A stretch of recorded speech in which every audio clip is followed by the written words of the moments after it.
Hey YouTube, MaxZ 2021 here, coming at you with a haul slash sustain the industry video for March and April 2018. I didn't get any manga in March, that's why I didn't do a haul video for that month, but I did get a handful in April, and I got some stuff in March, so I figured I'd just wait to do a video. And speaking of doing videos, I was planning on doing another video or two, but about 2 weekends ago, uh I ended up getting some boils on my lower back, and for about a week and a half, I was pretty much bedridden. But fortunately, thanks to the antibiotics that I got from my doctor or whatever, they're pretty much almost gone. So I should be good to go soon, hopefully. But yeah, let's get to the stuff. I'm gonna show the stuff I got from March. The stuff I got in March first, and then the stuff from April. Anyways, first up, some movies. Picked up Justice League, The Last Jedi, and Thor Ragnarok. I thought Justice League was alright. I'm interested to see where they're going to go next with this storyline, considering the little post-credits scene they showed. I saw this on the weekend it came out. I don't know if I liked it as much as I did the second time watching it, but I still like it. And my only problem with Thor Ragnarok is that they shoehorn in the Planet Hulk storyline. So, for one, we're not going to get a proper Hulk movie or a Planet Hulk movie like I've been hoping for a good while. And two, we're probably not going to get a proper Hulk movie for a good while, maybe. Considering he already had one a while back, or well, two, but I don't think anybody likes the first Hulk movie, and the second one, I don't remember much about it, but, yeah, hopefully we'll get a new one that's good. So, yeah, that's cool. Still gotta go see the new Avengers movie. So, no spoilers, please. Next up, got it's the third time I'm buying Geometry Wars 3. Not much to say, other than I really like this game. Picked up Mighty Number 9 for a really good price, and even though it's a used copy, the DLC code that was included with it wasn't used, so I definitely got my money's worth. So that's cool. Picked up a few Switch games. I got Soul Dam. I heard that the physical release for the game was a little hard to come by, and I found it for a good price on Amazon.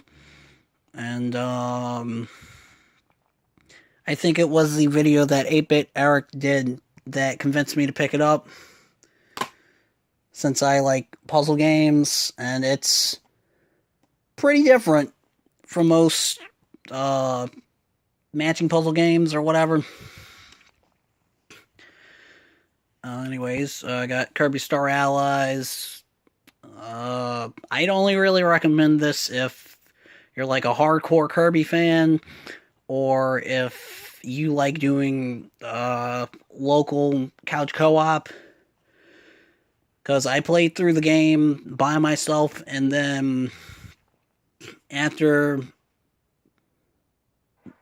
that, I played with my best friend, and I had a lot more fun with it having another person playing it or whatever. So, yeah, it's definitely more fun if you have another person or two or three tagging along. And I did a unboxing video for the limited edition of Penny Punching Princess. So if you want to know what's on the inside of this gold bar shaped box, go check that out. And I also picked up a HDMI switcher. Been needing one of these for several years, since I only have two HDMI ports on my TV. And having two extra ones definitely helps out. So if you don't have a lot of HDMI ports on your TV, definitely invest in one of these switcher things. They're pretty cheap. They go for around like $10, I think.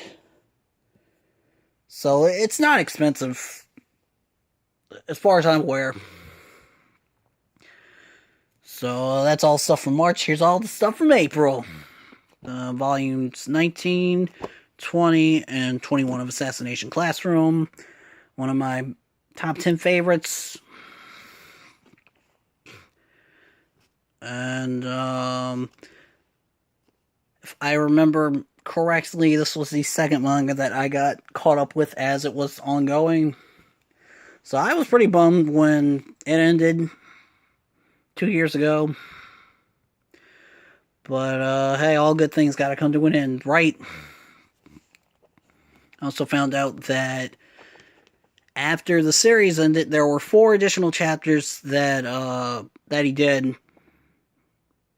And I didn't find out about them until I got this volume, since this is the final volume.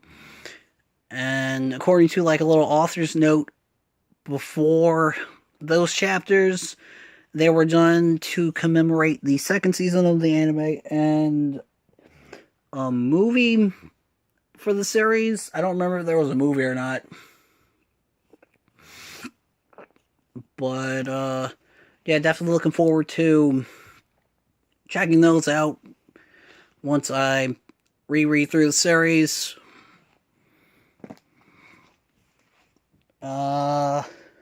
Picked up volume 68 of One Piece. The only reason I've been slacking on getting caught up with the English release is because I know that it's never going to sell out, considering that it's been one of the best-selling series for like a decade. So I never really got to worry about not being able to get any volumes, hopefully. But earlier in the year, I started lending my volumes to my best friend's brother, since I got him the first volume for his birthday last year, and he said he wanted to read more, and I figured since he's going to get caught up sooner or later, I'd have to start getting the volumes again, so that way he won't have to really wait. But, yeah, all I'm missing now is volumes 69 through 77, and then the most recent one was 86, so I don't feel like doing any math. Let's move on to the next volume, and that is volume 1 of Yuna and the Haunted Hot Springs. Yeah, for those that don't know, this is considered to be the spiritual successor to To Love Ru. And I'm not sure if people consider it that because of both of them being ecchi/harem series or manga, or maybe it's because they're both published in Weekly Shonen Jump, though To Love Ru Darkness was published in Jump Square, and that's a completely different magazine. But, yeah, I've heard some things about this manga.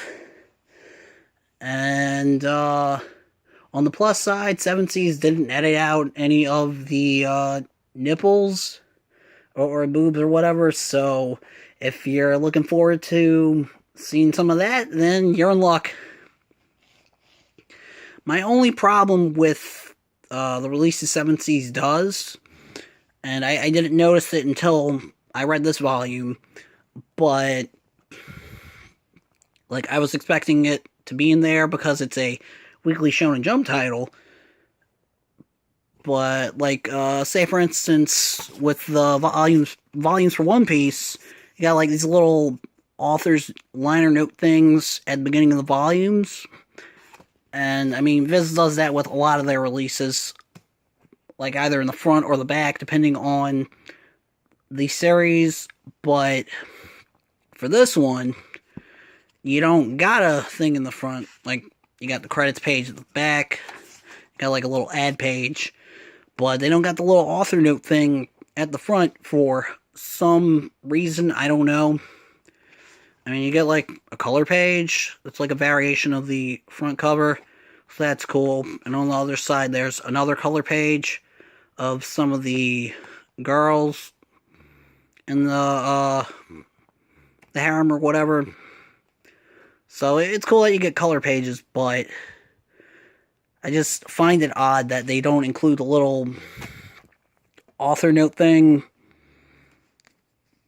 But that's not a huge deal. That's just like one minor nitpick, maybe. So, yeah, if you like To Love Ru, go check this out. And speaking of To Love Ru, that's also published by Seven Seas, along with To Love Ru Darkness, for those that didn't know. So, yeah, that's cool. And lastly, you got volumes 2 and 3 of The Promised Neverland, volume 3 being the most recent English volume, though around the time that this came out in April, volume 8 came out in Japan, so we're about 5 volumes behind. That's not too bad. Maybe they'll do a thing where we get caught up with the English releases, I don't know. But, yeah, that's, did a video on the first volume. So, if you want to know more about this series, go check that out. It's, one of my more recent videos. Last thing I want to bring up, I have this one imported volume coming for this manga that I just recently read while I was all bedridden and stuff. And, I don't want to give away too much, but I ended up loving it so much that when I got caught up, I went back and reread the one-shot and every chapter that was out at that point a week ago. And I can consider it one of my new all-time favorites. And I'm probably overselling it, but I do genuinely enjoy this manga that I'm vaguely talking about. And whenever the volume comes in, I'm definitely doing a video on it, because I really want to get more people to check it out, because I think it's definitely worth taking a look at. So, yeah, if you want to know more about... Oh, I forgot to, mention, this is getting an anime later this year. It's being done by Zebek. That's the people that did, what'd they do? They did Martian Successor Nadesco and Die Guard, and I think they did the anime adaptation for Bodacious Space Pirates, and they also did the animes for To Love Ru and To Love Ru Darkness. So yeah, it's gonna be interesting. But anyways, yeah, thanks for watching. If you want to know more about whatever I showed, feel free to drop a comment. I'll get back to that, or I'll get back to you as soon as I can. And, yeah, thanks for watching. See you in the next video. Hopefully I can get one out soon.